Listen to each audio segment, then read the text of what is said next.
تو اس کی کچھ وجہ ہوتی ہے. جیسے کوئی آدمی ہے، جیسے مجھ جیسا حقیر آدمی ہے، اب علم کی وجہ سے اپنے آپ کو متکبر کہیں، اپنے آپ کو تکبر کا شکار کریں، یعنی میرے جیسا کوئی نہیں ہے، میرے جیسے علم رکھنے والا کوئی نہیں، یہ تکبر ہے. اب اپنے علاوہ کسی عالم کو مقابل نہیں لانا ہے، کسی آدمی کو مخاطب نہیں لانا ہے. سب کو کہہ رہا ہے تجھے کیا معلوم ہے، ہاں تیرا علم کیا میرے علم کے مقابلے میں. یہ آدمی کا اپنے آپ کو متکبر بنانا ہے، اپنے آپ کا بڑائی ظاہر کرنا ہے.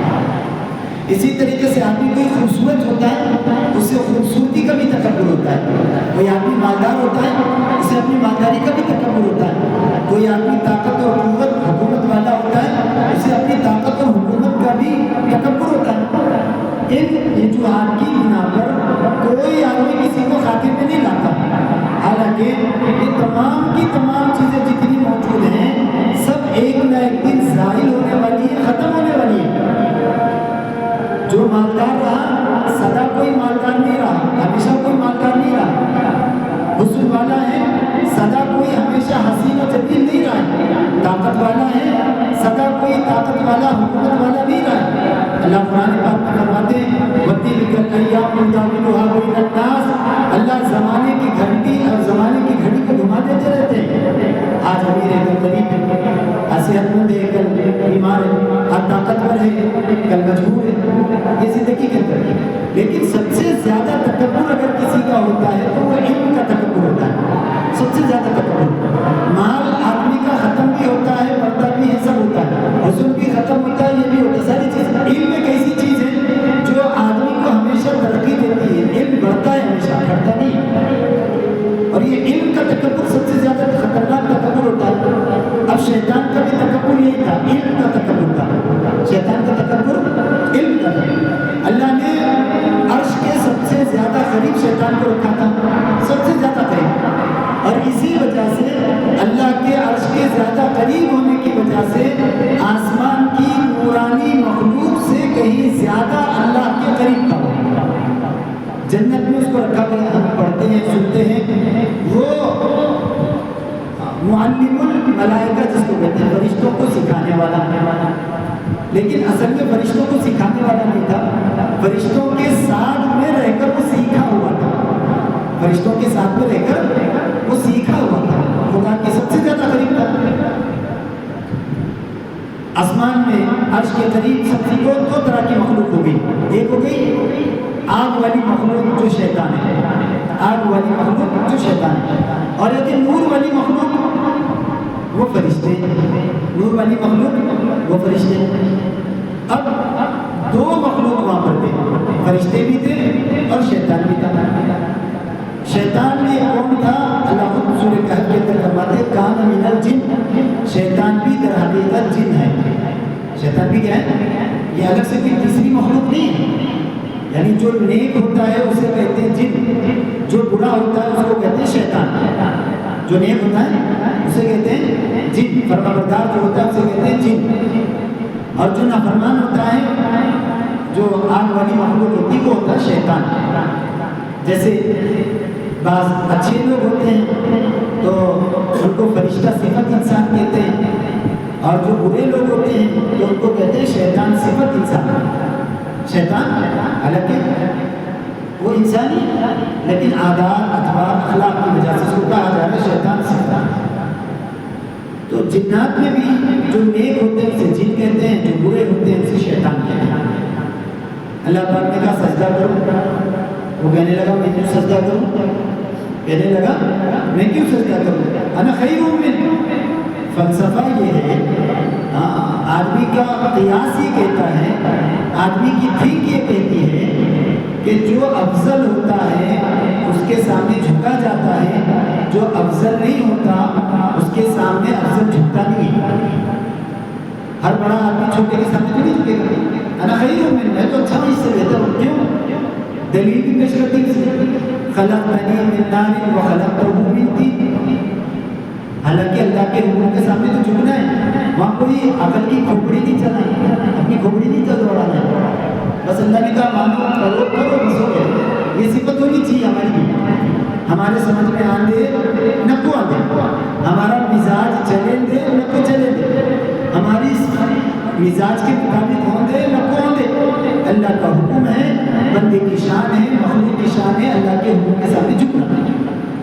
اب یہ اپنا فلسفیانہ دماغ دوڑانے لگا، کہنے لگا اے اللہ مجھے تو پیدا کیا آگ سے اور اس کو تو نے پیدا کیا مٹی سے، اس کو تو نے پیدا کیا مٹی سے، اور مٹی کو اوپر پھینک دو تو وہ نیچے آتی ہے، اور آگ کو نیچے جلاؤ تو وہ اوپر جاتی ہے، اور ظاہر سی بات ہے جو اوپر جاتی ہے اوپر کی طرف جائے وہ اعلیٰ ہوتی ہے، اور جو نیچے کو جائے وہ ادنا ہوتا ہے، جو نیچے بیٹھ جائے وہ ادنا ہوتا ہے۔ پھر لہٰذا اعلیٰ ادنے کو کیسے سجدہ کرے گا؟ اعلیٰ ادنے کو کیسے سجدہ کرے گا؟ اونچا آدمی نیچے والے کو کیسے سجدہ کرے گا؟ یہ عقل میں آنے والی بات نہیں، سجدہ نہیں کیا۔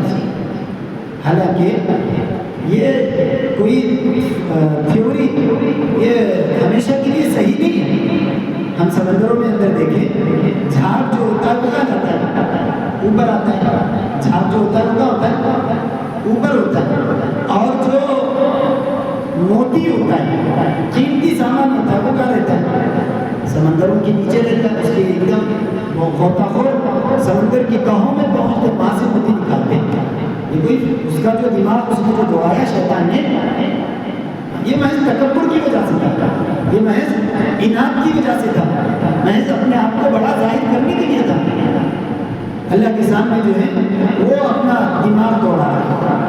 انا خیر من خلقتنی من نار وخلقتہ من طین، تو اللہ پاک نے اس کو اپنی بارگاہ سے نکال دیا۔ فخرج منها فانک رجیم، فخرج نکل جاؤ یہاں سے، اب یہاں رہنے کی تمہاری ضرورت نہیں۔ فرشتوں کے نورانی ماحول میں رہ کر بھی تو نے اپنے آپ کو نہیں بنایا، تیرے اندر کا نہیں بنا، تو پھر تو یہاں رہنا مناسب نہیں ہے تیرا، نکل جاؤ یہاں سے۔ اللہ نے کدیڑ کر اس کو نکال دیا وہاں سے، اس کو وہاں سے ذلیل و رسوا کر کے نکال دیا۔ مفسرین نے لکھا ہے اس کی توبہ اسی وقت قبول ہوگی جب ابن آدم کے سامنے پھر سے سجدے میں گرے گا۔ کب تک؟ ابن آدم کے سامنے پھر سے وہ سجدے میں گرے، تبھی اس کی توبہ قبول ہے، ورنہ اس کی عبادت میں کمی نہیں تھی، اس کی ریاضت میں کمی نہیں تھی، اس نے خدا کو، خدا کے نور کو، خدا کو اپنی آنکھوں سے بہت قریب سے دیکھا تھا، اس نے عرش کو اپنے قریب سے دیکھا، جنت اور جہنم کو اس نے اپنے قریب سے دیکھا، لیکن ان تمام ریاضتوں کے باوجود، ان تمام عبادتوں کے باوجود وہ زمین سے، وہ آسمان سے نکال کر زمین میں پھینک دیا گیا، خدا کی بارگاہ سے نکال دیا گیا۔ معلوم یہ ہوا اللہ کے حکم کے آگے نہ جھکنا یہ شیطانی فطرت ہے۔ اسی لیے کہتے ہیں جو آدمی نماز نہیں پڑھتا، سجدہ نہیں کرتا، وہ در حقیقت شیطانی فطرت کا حامل ہے۔ وہ کس کا ہو؟ اور نماز میں سب سے بڑا رکن کون سا ہے؟ سجدہ ہے۔ نماز میں سب سے بڑا رکن سجدہ ہے، اور سجدہ یہ اللہ کو سب سے زیادہ پسند ہے۔ حدیث میں آتا ہے ان اقرب ما یکون العبد من ربہ وهو ساجد، اللہ بندہ جو ہے اللہ کے سب سے زیادہ قریب سجدے کی حالت میں ہوتا ہے۔ اس لیے سجدے کے اندر سب سے زیادہ دعائیں قبول ہوتی ہیں بنسبت ہاتھ اٹھا کر مانگی جانے والی۔ اللہ کے نبی نے بدر کی رات میں جو دعائیں مانگی تھی سجدے میں جا کے مانگی تھی۔ بدر کی رات میں اللہ کی مدد کو اتارا تھا، سجدے میں جا کے رو رو کے مانگا تھا۔ حضرت ابوبکر خود کہتے ہیں آپ کی ہچکیوں کی وجہ سے، آپ کے رونے اور بڑبڑانے کی وجہ سے میں بے چین ہو کر آیا اور دیکھا حضور صلی اللہ علیہ وسلم سجدے کی حالت میں ایسے رو رہے ہیں، ایسے رو رہے ہیں، آپ کے کندھوں کے اوپر کی چادر کھسک کھسک کر جا رہی ہے، ایسے رو رہے ہیں۔ معلوم یہ ہوا اللہ کو سب سے زیادہ بندے کا اگر کوئی عمل پسند ہے وہ اپنی پیشانی کو زمین پر رگڑنا ہے، یہ سب سے زیادہ پسند ہے۔ اس لیے دعائیں جو مانگی جاتی ہیں سجدے میں مانگنا یہ زیادہ قبولیت کی علامت ہے، یہ زیادہ قبول کیا جاتا ہے۔ تو اللہ نے فرمایا فخرج، نکل جائے، انک من الصابرین، انک من الصابرین، تیری حیثیت ہی کیا ہے؟ تیری حیثیت ہی کیا ہے؟ مخلوق خالق کے سامنے کھڑی ہو جائے، کوئی نوکر اپنے مالک کے سامنے سینہ تان کر کھڑا ہو جائے، گوارا کرتا کوئی سیٹ، اس کو کہتا چھٹی تیری چھٹی یہاں سے، اور یہ ایسی ہی اللہ پاک نے اس کو نکال دیا آسمان سے نکال دیا۔ اس لیے آدمی کو ہمیشہ اس بات سے ڈرتے رہنا چاہیے۔ قرآن میں اللہ نے بندے کے اندر کے تکبر اور غرور کو ختم کرنے کے لیے مثالیں بھی کیا کہ معلوم ہے آپ کو؟ اللہ فرما رہے ہیں